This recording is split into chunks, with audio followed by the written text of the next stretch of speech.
तर नमस्कार मित्रांनो, गुड मॉर्निंग. सकाळ सकाळ उठलो आणि आनंदासोबत बँकेत गेलो. बँकेतून आलो आणि नारायणसोबत जायचं होतं बाहेर, सो त्याच्यासोबत गेलो आम्ही बाहेर. ते रे बघू शकता, त्याला वहिनीनं सरप्राईज द्यायचं होतं. सो आम्ही गेलो घड्याळाच्या दुकानमध्ये. मग आम्ही घड्याळ वगैरे बघितले. त्याला स्मार्ट वॉच घ्यायचा होता. सो आम्ही 2-3 दुकानामध्ये फिरलो. मग शेवटी आम्ही घेतला स्मार्ट वॉच. मस्तपैकी बघू शकता तुम्ही, मस्त त्यांनी पिशवी वगैरे दिली. मग निघालो आम्ही लग्नाला आनंदाच्या गाडीमध्ये. मग लग्नाला निघाणार तेवढं आम्हाला गाडीमध्ये भरायचा होता गॅस. सो आम्ही गेलो गॅस स्टेशनला.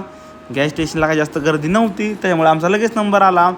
मग आम्ही गॅस वगैरे भरून निघालो. मग आम्ही पोचलो वाईमध्ये. हा वाईचा खूप फेमस वडापाव आहे. तो वडापाव वगैरे खाल्ला. मग आम्ही पोचतो मॅप्रोमध्ये. तेवढं दिसते आम्हाला सचिन दादा आणि पियुष दादा. मग त्यांच्यासोबत आम्ही एक फोटो काढला. आणि मग तेवढ्यात आला आमचं सँडविच आणि पिझ्झा. मस्तपैकी सँडविच पिझ्झा खाल्ला. तेवढ्यात आमचं आलं आईस्क्रीम. मस्तपैकी आईस्क्रीम वगैरे खाल्लं आणि गेलो लग्नाला. लग्नावरून परत येताना आमचं काहीतरी खायचं ठरलं. मग आम्ही आलो हॉटेल मानसला. मग तिथे नारायणनी चिकन थाळी ऑर्डर केली आणि आमची मटण हांडी होती. सो आम्ही त्याची वाट बघत होतो. आमची पण आली मटण हांडी. मग आम्ही मटण हांडी वगैरे खाल्ली आणि आलो घरी. तर मित्रांनो, व्हिडिओ आवडला लाईक करा, शेअर करा. चला, थँक्यू.